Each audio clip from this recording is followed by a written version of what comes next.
My guest today is artist Melanie Hodge. Melanie is an American-born, British-based artist. Her work is magical, full of color, and uses a novel technique known as reverse glass painting. Something you will learn from my conversation with Melanie is that there is always a way to stay true to your creative passions, even in the face of complex life challenges. Speaking for myself as an artist, I know that the inner critic can always find ways to discourage the creative process. It tells us that we can't do it or that it's just too hard. After listening to Melanie's story, I have a new perspective on this.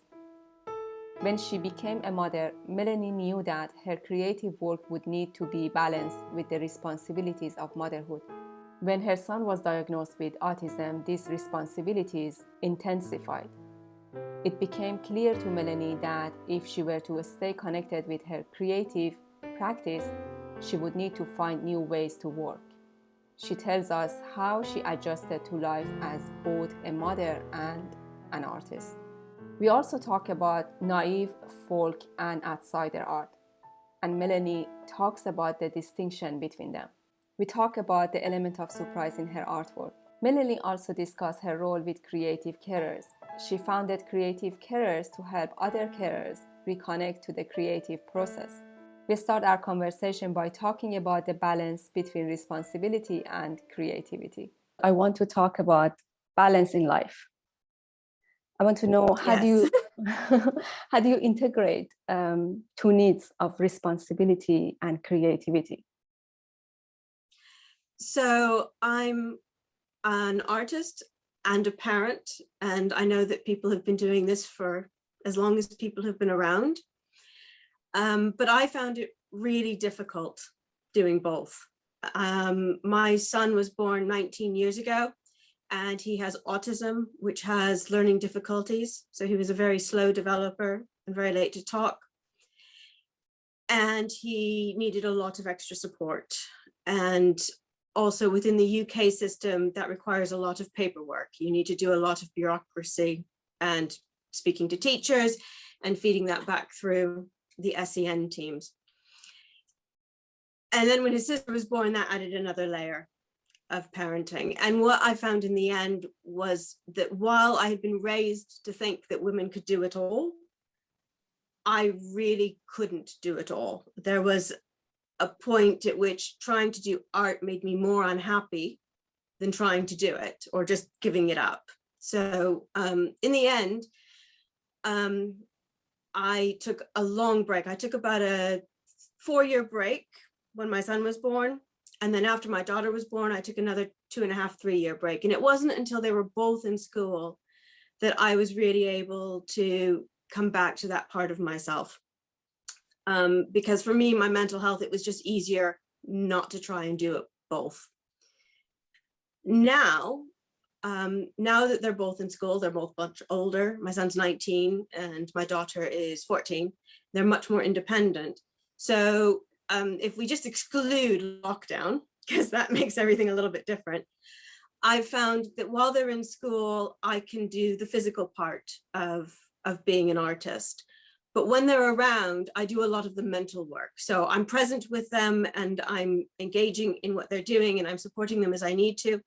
And I'm doing other bits of my life. But in the back of my head, if I have a spare moment or a few minutes, or I'm sitting in the car waiting for a pickup time, a lot of stuff that goes on in my head is actually based on my art. And so I now consider my parent caring role to be as much a part of my art process as doing the actual painting, which makes it impossible to tell someone how long it takes to make a work, because there are years of conceptual development going on behind any one painting, and it's only in the moment when I sit down to do it that it actually starts to take a solid form.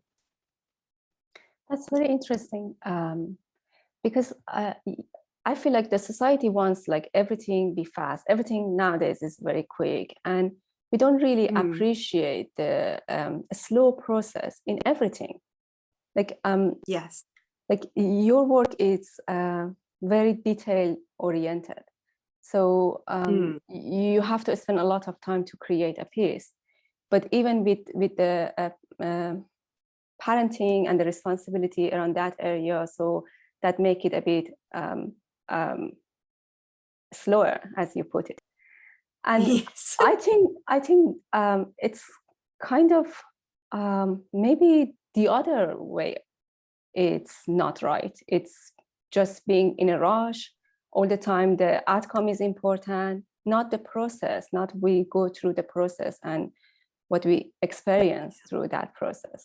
I think that's really true, because when I first came back, so we'd been living abroad, and when we came back to the UK in 2012, I spent the first 2 years really trying to grow my artistic network really fast, because I'd been away for 10 years and I had to sort of start from zero. And I didn't do art school. I didn't go, even in the US where I grew up, I didn't do art as a degree. So I'm coming at it from not only outside of the culture, but I'm coming out of it from outside of the educational expectation. And in that process, a lot of the people I spoke to wanted me to let the art speak for itself. And they wanted me to just talk about the finished product. And for me, the process and the medium is 99% of why I do it. So for me to try and say, okay, this is the painting and just walk away. Actually, once the painting's done, I'm already moving on to the next thing, but I can't leave that process behind. So the way I work, this might help explain how I balance them both in the time-consuming nature, is I do the detail first, because it's reverse glass painting. So when I first have an idea, I do a rough sketch, and then I can spend as long as I like filling in the little details, the little mark making that makes the pattern, or that creates maybe a bed of flowers or the stars across the sky. And that's really slow, but I can do it in 5-minute bursts, which means that I can do it and I can be interrupted in the middle and walk away and come back, walk away and come back.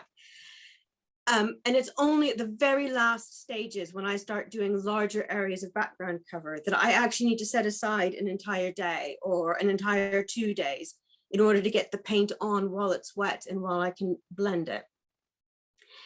So for me, the process is, that is how I'm spending my life. I'm spending my life in 5-minute bursts doing maybe a centimeter of stars and then walking away, and maybe not coming back to it for a day or a week, or if there's something that I finished that needs to dry, it might be a month. And so I find it really difficult to be product, finished artwork focused. So I've now taken the decision that instead of trying to set a timetable, I make the work in my own time. And it's only when I have a body of work that I think is big enough that I will then even consider sort of doing an exhibition. And it's only when I have finished work that I can enter it in a competition, which means I'm very restricted in that I have to have a competition that precisely hits the theme of whatever I finished last, because I can't do it within a 6-month or even a 3-month time frame. And I think that's make your art very special. It's something that needs a lot of stillness and letting go and just be with the piece. So what you're doing, it's very impressive. And I think it's mostly the expectation of artists is make it a bit hard. Because why it should be any time frame or how many work you need to produce in a year, that doesn't matter, I think. Well, yes, and I think that I'm in a very I'm in a privileged position because I don't need to sell. So I don't need to create new work in order to put it out to market and to have it sell, because I'm in such a privileged position that I can do the work. I've taken 10 years to learn, probably 20 years to learn, that actually I can't rush the process, and the work is better and I'm happier and the children are happier when I let it take its own time. One of your mantras is remember to breathe. And you also Yes. said that you're not talking about inhaling or exhaling. Can you expand it a bit more? Well, it is sort of about inhaling and exhaling, but it's about taking the time to just be in a moment. And in fact, after the last year and having had some physical illness and speaking with friends who have more severe physical illness, I think that my mantra, just keep breathing, is really helpful if you're physically fit. And if you're not physically fit, then I would actually adjust that and say, remember to breathe, but take lots of rests. Again, I think it's part of the way culture is often trying to push us to produce more, be better, be bigger. And actually, I've spent the last year just doing a lot of sitting and staring out of the window. And whenever there's lots of upheaval or emotional distress, or I'm deep in my son's statement of special needs, or which is now an EHCP, there is a lot of that time where you have to sit and stare and look out the window. But if you're also dealing with weakness or fatigue, then it's really hard not to judge ourselves for sitting still. And so I've spent 20 years telling myself that actually you can only move so fast, and sometimes you need that time to sit still. And I think that for me, that I sound like I've achieved it, it's still very much a work in progress. That's why I'm really interested to talking about this, because we are not looking after our needs. That is very crucial. And when I talk to people, sometimes I notice that they don't even know what their need is. For example, if looking outside the window or being in touch with nature or go for a walk is one of our needs, then if we don't do that, then we're not going to feel that we are balanced. We are not in a state of harmony. That's what I want to talk about it, because I know because of the life situation you have, and being a mother and all that, it's make you to think more deeply than how can I balance my life to be able to create and look after my family and be fine. But a lot of people, you see, they work very hard, but sometimes they actually doing that because they want to distract themselves from what they're feeling. It's kind of become an addiction. That's why even like if you ask them to sit still, just focus on your breathing, or just look at the window, look at the trees, listen to birds, they can't. It's very hard for them to do that because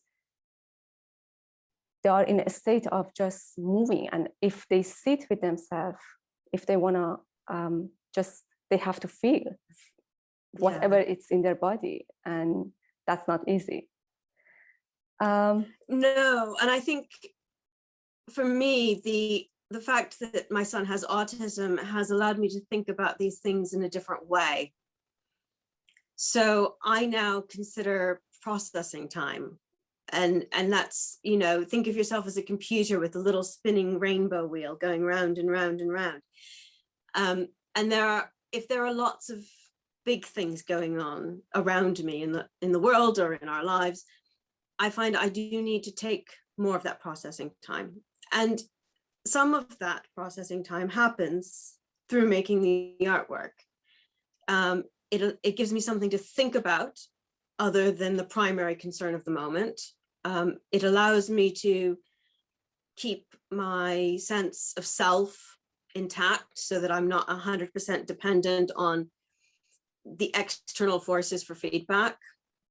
And when I am able to paint, then it is about breathing in and out, but breathing in and out with the process. So if I'm doing a load of stars, which are just little tiny dots done with a toothpick or a cocktail stick, then I do need to be very in tune with my breathing. And so in fact, I'm thinking less about the painting when I'm painting than when I'm not painting. So once I get to the painting, I'm literally thinking about technique. I'm thinking about paint color. I'm not thinking about the big picture. All of that has already happened, or it will happen in the quiet moments when I just look at a work in progress and consider what might happen next. You let go of everything, so your mind is free and you just create. That's the ideal world. In the real world, I've got a timer set on my phone so I don't forget to pick a child up from school. Sometimes I have to pace myself based on my stamina. So, I haven't actually painted on glass in over a year now. And a lot of that has been because just when the pandemic hit and the lockdown happened, and I was having to homeschool my son, which took a lot more effort than homeschooling my daughter, because my son, I had to create a schedule and I had to be present for a good portion of the day for it. But I made sure to schedule in quiet times. And actually, because I was physically unwell, I was using those quiet times to sleep. And so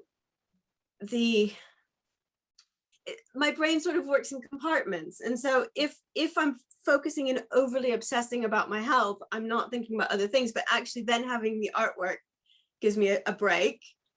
And if I'm overly obsessing about my son, then I also have a break.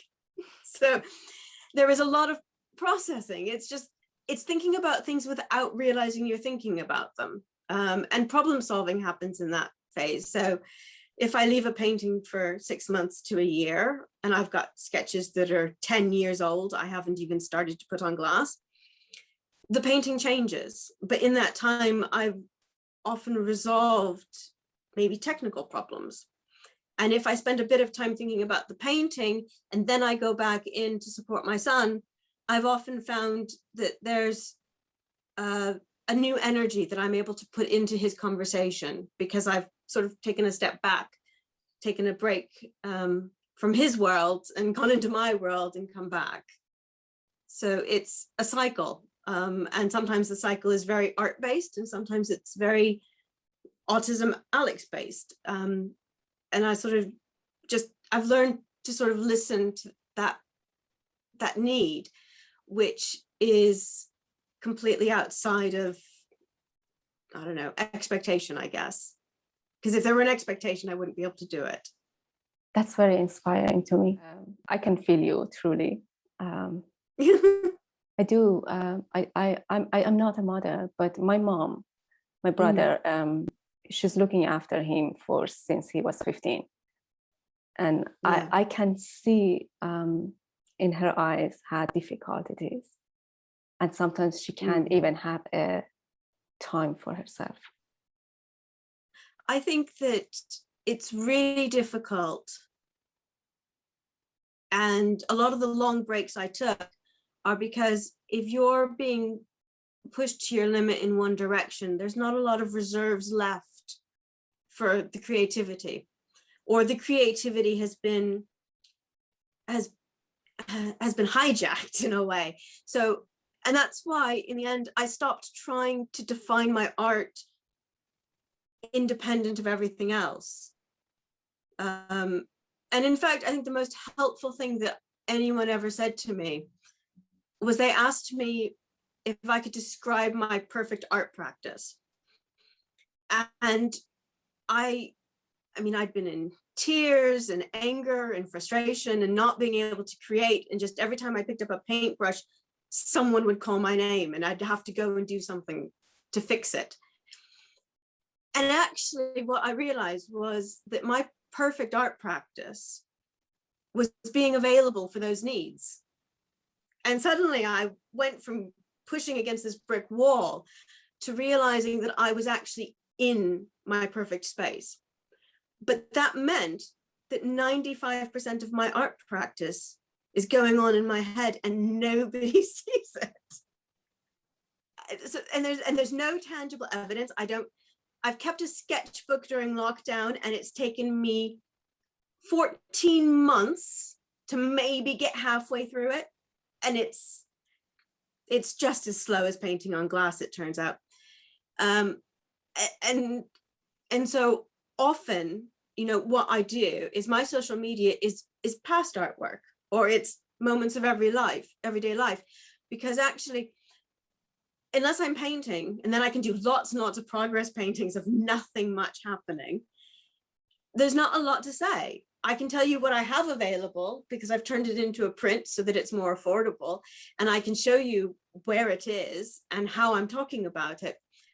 But actually, there's no new painting now for 2 years, going on almost, I think, 2 and a bit years. You do the sketching. You can consider that as creating an artwork. It is. And I think the true beauty of what I do on glass, and the very essence of what it is it shows what small steps actually achieve. So I've been painting on glass in 10 years, and I've now got 30 or 40 paintings. Nothing much happens on a day-to-day basis, but if I look at it over time, I have a number of large paintings that I can go, that's actually really quite amazing, because I did that in 5 minutes at a time. And so the importance of those small steps shouldn't be underestimated. And for me, that's become a part of that mantra of just keep breathing, because if time just keeps passing, things keep happening very slowly, things build up. And then at the very last moment, when I put the last layer of paint on and I have to leave it to dry, and I can't even turn it around really, I then have to walk away for like 2-3 weeks and let it dry before I even get to see the finished product. At that point, it's almost completely disengaged from the process, because the process has been done in 5 minutes, 5 minutes, 5 minutes, 6 hours, done. But it's taken like 3 years. When I look at your work, I feel like your work is very timeless. So I can't say which one was possibly created first and then which one wasn't. Also, it's very heartwarming color, and is a reflection of life with innocence. And I think this is kind of a description of what you describe yourself, that you're working within Naïve art as well. Do you agree with me? Well, the way I work is partly because of the media I use. There is some semblance and similarity. So if you can see behind me, the top row of bears is watercolor. Yes. And I was doing sort of 20 layers of watercolor on top of each other to get the color. But now that I'm working on glass and in oils, I want that color fast. And I want that the detail makes me happy. I like the fact that I can spend weeks and weeks just doing little tiny bits, and then it will add depth later on. And when I started painting on glass, it was completely out of a Naïve tradition. And in that, it's self-taught. So there are very few artists who work on glass in the way I work on it. And the people who taught me don't even work the way I work. I took a little bit of one person's technique and a little bit of someone else's technique. And I watched someone else painting and went, oh, I can see how I could use that. And I've once had it described as sort of magical folk art, which I quite like. I want it to be something that brings me joy. And I want the colors to be bright. In fact, if it's too pastel, I don't even think I see it. It's sort of like it's never finished until it's properly vibrant. And once I sort of turned, and literally I turned the first little painting I did round, and I looked at it and I just went, I don't know how I did that, but I know this, in a really in a way I'd never felt about any of my watercolors. And then I started looking at other naive artists, and I realized that there's sort of a visual language that I was pulling on, I was responding to, things I'd seen but hadn't really recognized. Like 5 years later, suddenly I'd see my painting next to someone else's painting on a slideshow, and I literally went, oh my God, I see the connection. So the fact that it's timeless to me is really gratifying, because there isn't really a time when I'm making it. So actually to have that sense of continuity and being anywhere, and the fact that you may not know what I've painted before another, though I do like to date my paintings, mostly so it helps me remember when I did them. But I've dated them from when I started them. So I can be working on a painting that is not finished, that was dated 4 years previously. Wow. And then I kind of have to decide, do I then keep the date on this one or do I not? And it'll be a decision that doesn't always follow logic. So I love that it's timeless, because I think it sort of, the whole process is timeless, and the family of paintings in which they live, in the naive paintings, I think also carry a bit of that. Love and joy, happiness. It's a very high vibration energy. And you feel that within your practice when you paint. And also, I think your audience sense that too. So sometimes I could create something that I feel a certain thing about it, but I'm not sure what my audience gonna feel about that. But your work, you said you feel joy, and I feel joy when I look at them. And that's lovely, because when I'm making it, I've done a couple of commissions, and I try really hard not to think about the audience at the end. And with a commission, it's particularly difficult because you're doing it for a specific person. And I want to put things in that bring them joy, but you're taking risks. You're making decisions at like weird hours of the day or night, because that just happens to be when you're putting the paint on the glass. And there's a risk. So I'm really glad that you feel joy. That brings me joy. I do. And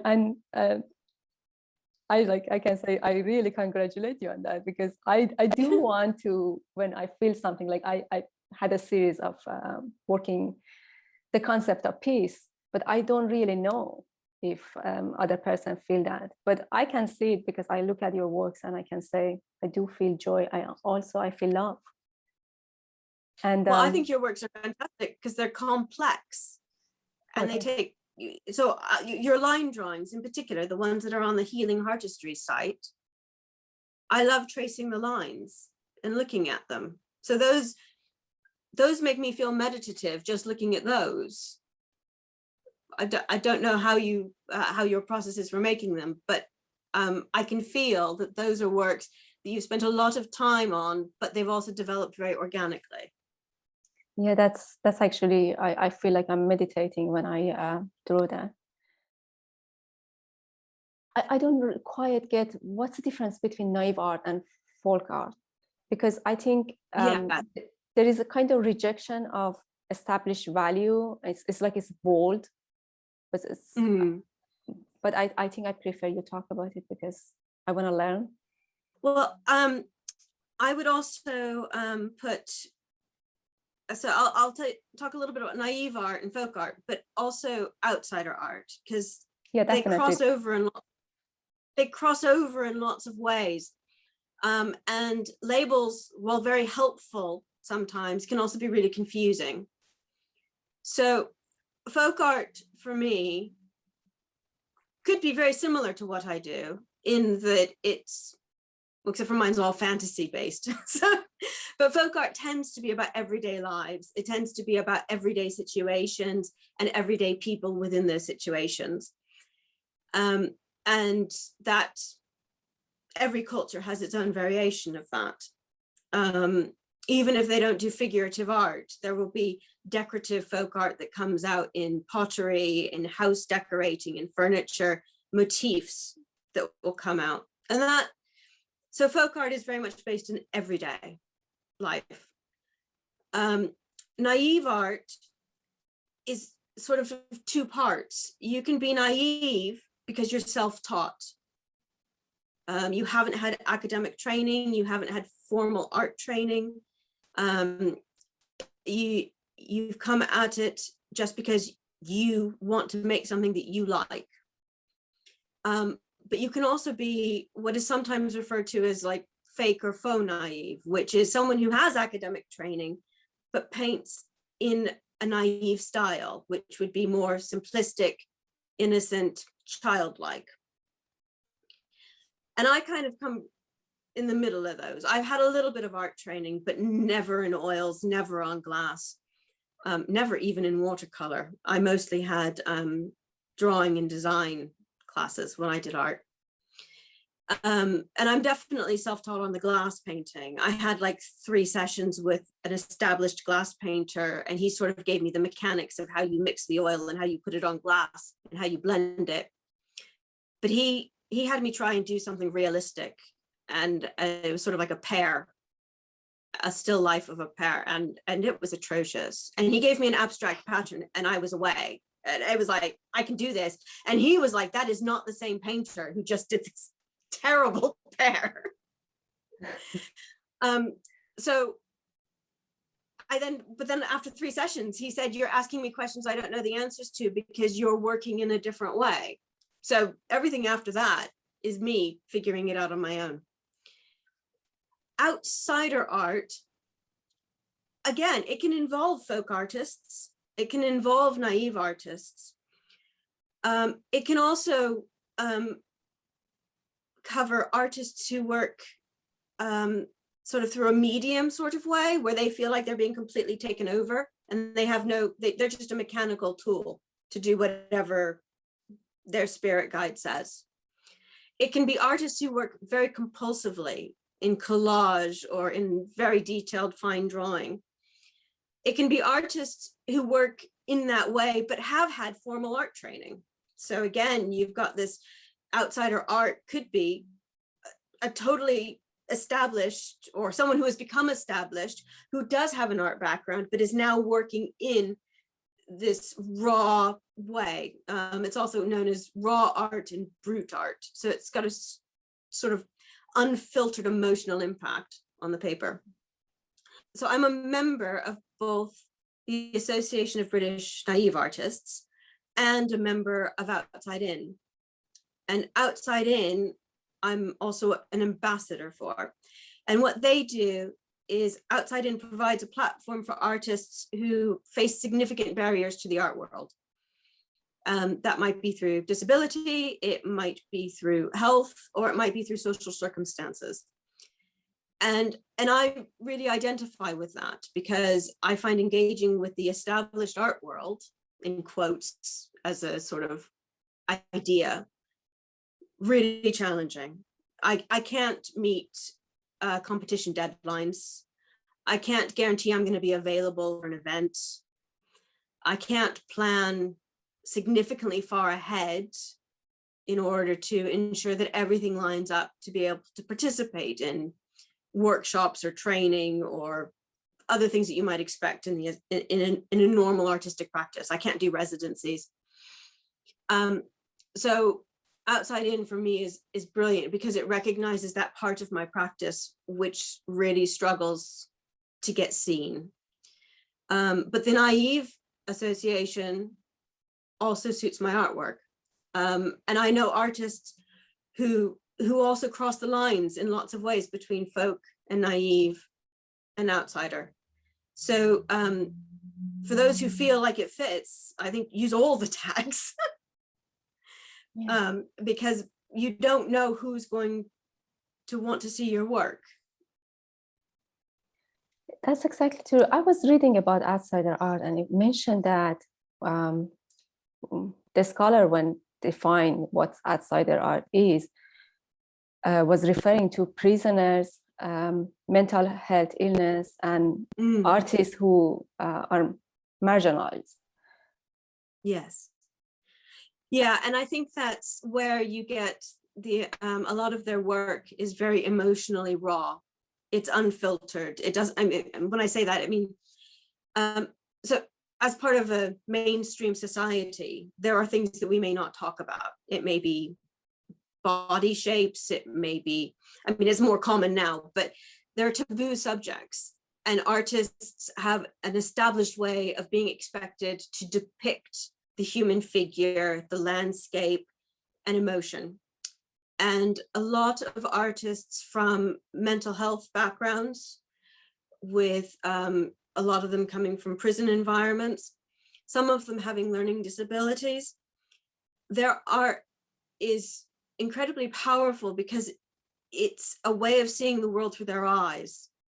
And it doesn't fit expected norms. So in autism, we talk about sort of neurodiversity and being able to see or experience the world in a different way. And I think outsider art is the most incredible visual representation of that.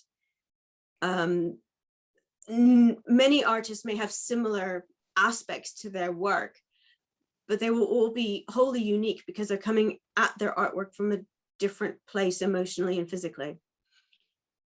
So the marginalization of those people who are physically in prison or physically in a mental health hospital, but also those who are emotionally struggling to be neurotypical, really, to modulate their emotions, to modulate their visual representation to fit some sort of, you know, expected finished product.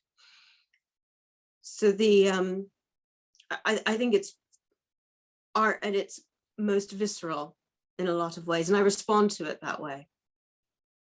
It's very fascinating. I was looking at the artists that their work considered outsider, and I just love to look at it and figure out what's going on. What is this point of view? It's actually very interesting, and it's just if you want to look at it from this point of view, everybody in the world has its own world. Like the culture, the country they're coming from, the society, the family. If you're wealthy, if you're not, and all those labels. If the experience the person has is just shape the viewpoint of the world. So even if I'm not considered in mental health category as an artist, still I do have my own viewpoint. But maybe, I'm not sure, maybe they are very in touch actually with what's going on. They don't censor. Maybe like unconsciously I'm talking about, because they don't censor. They whatever it comes, it's raw. And that's why it's fascinating. I love their works. I mean, it's very interesting to look at it. And I think also a lot of the work reminds us, you know, there's a lot of outsider artists who work in an obsessional way. So they either live very obsessionally, they collect very obsessively, they obsess about the mark making, so you get lots of repeat marks. And I think actually all of us have those tendencies. So there's a lot that's also familiar, you know, there's a sense of emotional displacement where you don't recognize, you know, the art is very unfamiliar, and yet it has something that speaks to us, because I think we all have these in various amounts, and it's just a matter of how well we might self-modulate or we might self-edit as to whether they appear frequently in our artwork or in our daily lives. That's very true. I was very tired the other day, and I had this energy was building inside me, and I wanted to release it. So I started just sketching very fast, and it just created some kind of sound that it sounds like a sound of the space. And that was so soothing for me, and it relaxed me. And if you look at that piece, it's so different from everything I've done. That's where it can help us physically as well as mentally. Yeah. I used to teach an art class for teenage girls. And we'd start every class by just having a shakeout. We'd have to shake every bit of our body before we could sit down. Because physically, I was like, you have to get the day off of you before you can sort of get into this zone. And I think that that's, you know, there are days when I'm painting and it's too tense. I have to go out and, you know, go for a walk or do something else, or, you know, suddenly stomp around the studio to sort of get rid of that energy. One of my favorite things is you take a deep breath and then you blow a raspberry out because you're like, oh, I've just had enough. And I think that physical engagement with the process, you know, some people paint with their entire bodies. Yeah. And actually, but the whole, whatever we're making, even if you're sitting in front of a computer, there's a sensory feedback on that. You can just draw some lines and in that movement release some sort of energy. In terms of making, I think sensory input is really quite important. And part of this comes from my experience with Alex, in that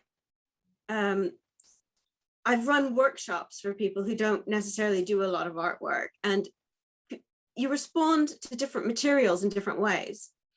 So I've got, you know, I had one student who absolutely loved pastels because she loved getting the chalk in her fingers. She loved that feeling. And then there would be 3 other women in the group and none of them could handle it. So they were working with colored pencil because they were like, no, I know, I cannot have, I know. And I think that for me, my art totally changed when I started working on glass.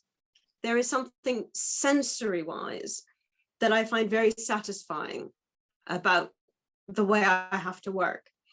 And I do not like working on canvas because it's bumpy. That's very interesting to me. I never think about it that way. So we respond differently to different material. So, and some of them work for us, some of them don't. I think there, and yes, and I think also that we work in different ways with different material. So there is a connection between what I do in colored pencil on paper and what I do on glass, because I go through a paper medium for both of those.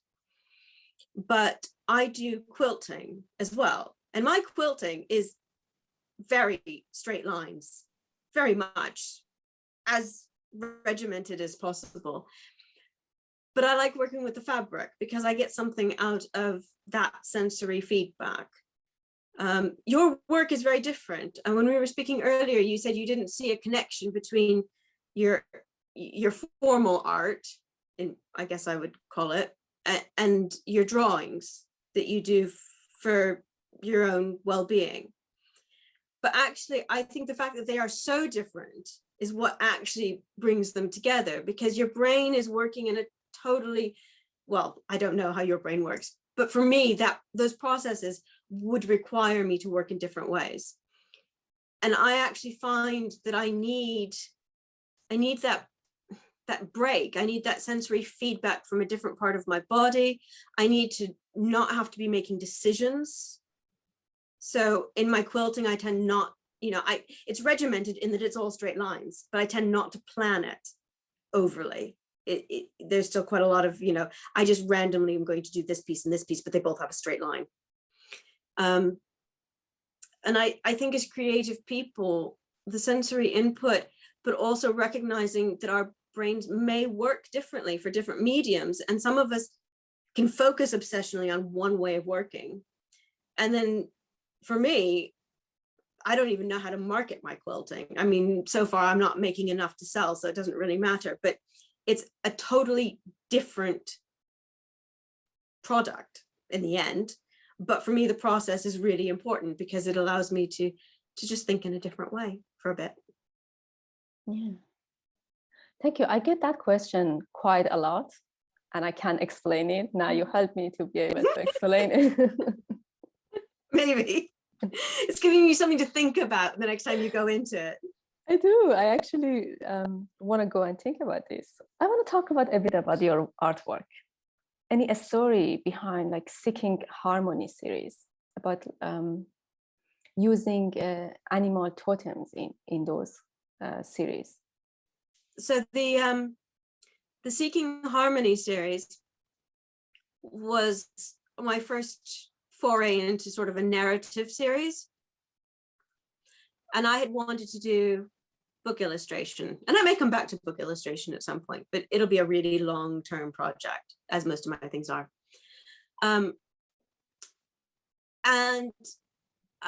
If you know Khalil Gibran, who wrote The Prophet, he's got a little story about how you go looking all over the world for what you want, and then you find that it's actually in your backyard.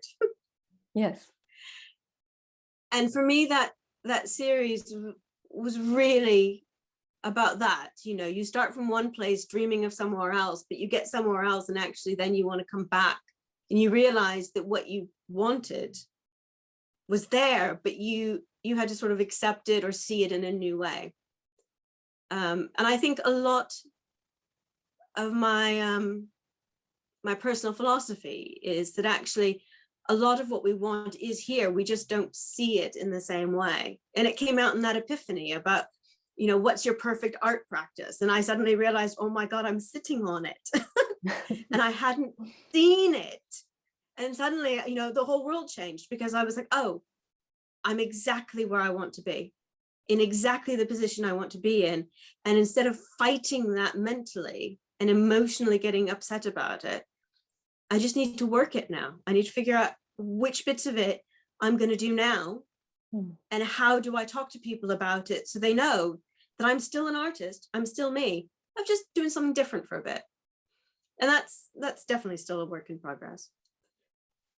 And the animal totems also kind of evolved in a different way, but a very playful way. And also I prefer drawing animals to people. My people all tend to look a lot alike. I'm much better at doing different animal forms than at doing individual people. So they have a mythic fairy tale sort of quality to them.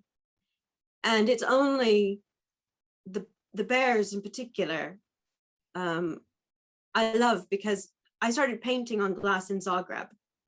And Zagreb is a capital city of Croatia with mountains rising behind it. And the mountains are called the Medvednica Mountains. And in Slavic languages, medved or medved is the word for bear. So for me, as an outsider coming into the language and the culture, they were bear mountains from the very beginning. And so almost all of my, aside from the polar bears up above me, those are way before Zagreb, all of my glass paintings with bears are all Zagreb bears, because they're the Medvednica Mountains. And when I said that to a Croatian artist, I had to explain it, because for him, they were Medvednica Mountains. For him, they had no connection there, because there's just a slight softening in one of the sounds. And he'd never really deconstructed it in that way. And once I started playing with the bears, I was like, well, I actually quite like the animals, because I can draw them better. I can paint them better. They're more fun to sort of, I don't know, inhabit. Because when I'm drawing something, I sort of like to feel like I am that thing. How would I feel if I were sitting in this position? And that, you know, rather than looking in a mirror, I try to imagine it from inside. I don't know if it works, but and I like that idea. And once I started thinking of them that way, and the fact that they just kept popping up, I'd have a painting with no animals, and suddenly I have a painting called Storm in a Teacup, and it's a girl in a teacup, and she's looking towards a London skyline, and there's this giant sea, and in the sea there is this giant fish, and I had painted half of that fish before I knew it was a fish. Wow. And I just walked into the studio because of the long times between sessions. And one day I walked in and I just went, it's a fish. It's a giant, enormous fish. And so I'm going to put two little tiny fish in. But at that point I was like, they just pop up. That's the element of surprise. So you do have that. So you see your artwork, a fish coming out of that piece, and you didn't expect it. I love that.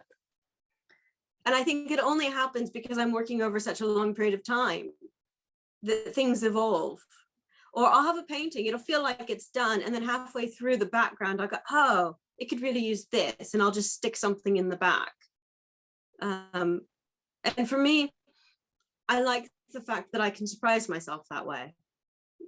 Because you'd think I'm living the paintings in my head. They're always there. I take 3 years to paint something. How could I possibly not know what's coming? But then I can walk into the studio, or I can turn the painting around. So after I finished the Storm in a Teacup, I exhibited it, and on one of the trips up to see it in its exhibition in London, I went to the British Museum, and they had one of those little mini exhibitions in a little tiny room just off the main foyer of the British Museum, and it was about Aboriginal Australian art, and it was something about the fish. It was not totems, but carved poles that represented journeys, or might have been maps. And there was a video about someone talking about how we are all fish trying to find the sea. And suddenly I was like, oh, but that's my painting, only I didn't know it. So even after it's finished, you know, the process is still in my head, it's still evolving. But the finished product, I can walk away from that in a way. But the process is what's you know, pulling me to the next thing. I was looking at your work, and I was looking for, because it's very it has a lot of details. I was like, what is in this painting that I'm not seeing it?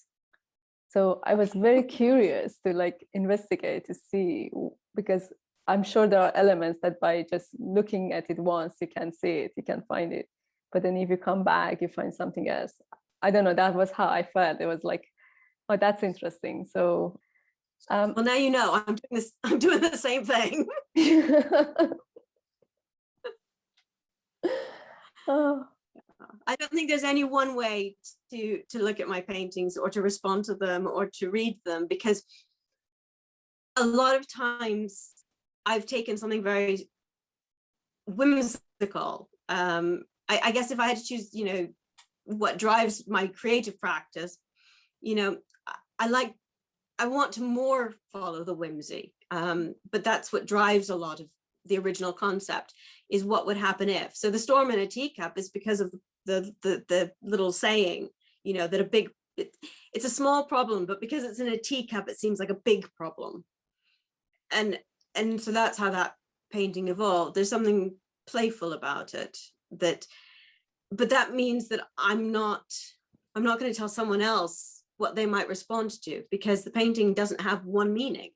No, it doesn't. That's where the idea came from. That's where it evolved to in my head. But I love hearing what other people see, because oftentimes they'll see things I didn't see. For me, it's like a dreamland, a land that you can imagine anything, it's possible. That's why your and work what if is you very... just turn? Yeah, that's why it's very joyful. If you turn, what would you fill that blank space with? Exactly. Because I've only just given you a window, just a little window. You've got a whole lot of other world in there. I did actually ask a lot of my question. Is there anything you want to talk about that I forgot? I think one of the things that I've found to be really important is also community. As an artist working alone, it is very isolating, and I'm an introvert, so I don't mind being on my own for long periods of time. But I do love having other people to talk creative ideas with. So like this, I love being able to talk ideas. I love being able to find out about how other people work. I like seeing their work. Lots of things appeal to me, and I'm very curious about them. And I think that if I allowed myself to just get stuck in my head, then it doesn't take me very far. I mean, I can go quite a long way on my own, but there are moments of serendipity and moments of, you know, surprise, and things come out in communicating about the art. so for a creative person, I think it is, for me, really important to have other people to talk ideas with.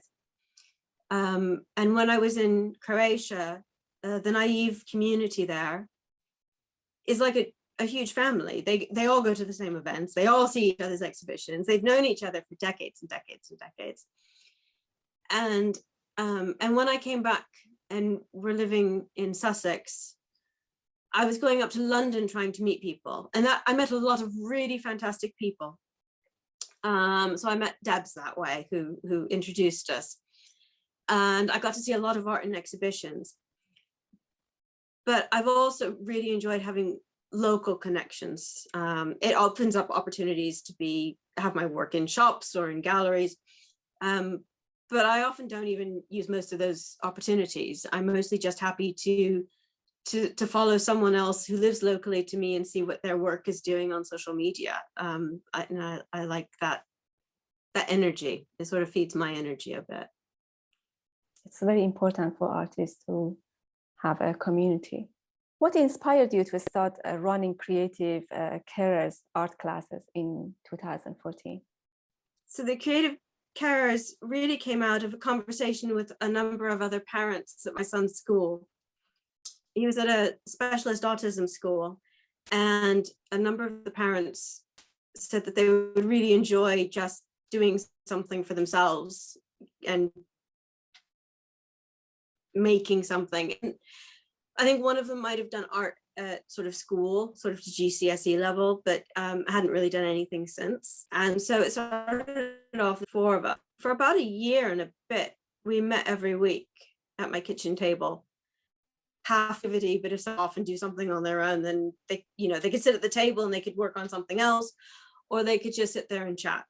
And it became a really nice way of being able to support each other and our experiences without necessarily having to talk about the heavy stuff that was going on. When you're caring for children and young adults as they're going through puberty, on the autistic spectrum, there can be some ugliness, there can be violence, there can be angry tantrums, there can be stuff that you don't understand, there can be issues with school that, it can become all consuming. So it was really nice to have a space where we could chat about that with people who knew, but we could also chat about other things, and give some perspective, so that instead of becoming obsessed with this one tricky bit of our lives, we could talk about other things. When that group sort of, it didn't really disband. It's like a number of the students went off to different schools, so it was no longer convenient. The days became difficult for everyone to make. And I kept the website up running. And I've done a couple of care support days where when they were happening in person before COVID, they'd have sort of pamper days where carers would go in, and it could be parent carers, but it could also be much older partner carers. So if someone's husband or wife had dementia, then they could come in, the person who was caring for them could come in, and they could have a haircut, or they could have a pedicure, or they can do a bit of art, and I just have a table with supplies. And it sort of went really quiet, and I became really involved with Alex's paperwork because he was going through a transition phase. And it's only as we've just been coming out of lockdown that I've been thinking I really wanted to be able to do something more with it.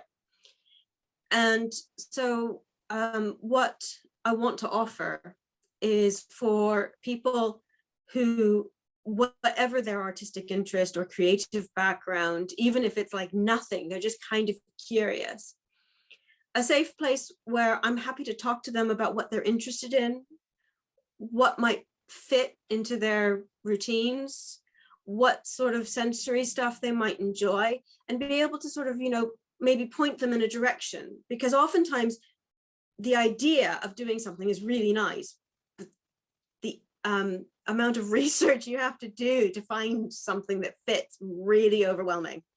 And if you're in an overwhelmed state mentally and emotionally and physically because you're caring for someone, we're the last person we look at. The last person is the person who's doing all this stuff for someone else. So I've relaunched it, and I've relaunched it focusing more on offering that kind of conversation. So if someone's interested and they're coming from a caring background, either recently or currently. There's a whole lot of resources out there I didn't know about when I arrived in the UK. And I did a lot of asking questions. And I'm more than happy to sort of pass that on. And that's like, you know, everything from like professional organizations that you can go to if you need art insurance, to like literally you're interested in pottery. How about you give me 10 minutes with the computer and I'll research what's available in your area. And then I can feed that back to you and let you know what the options are. You know, so the first phone call, you know, I've said an hour, but it may be more than an hour. For some people, it might be less. But the first conversation, I'm more than happy to sort of just take on board sort of what they're processing at the moment, see what sort of might spark their interest, and then give them the relevant kind of information back, because that might just lighten the load a bit, give them space to think about themselves for a moment. And then if someone, you know, when I came back from the UK, one conversation would not have done me. I would have needed a lot more.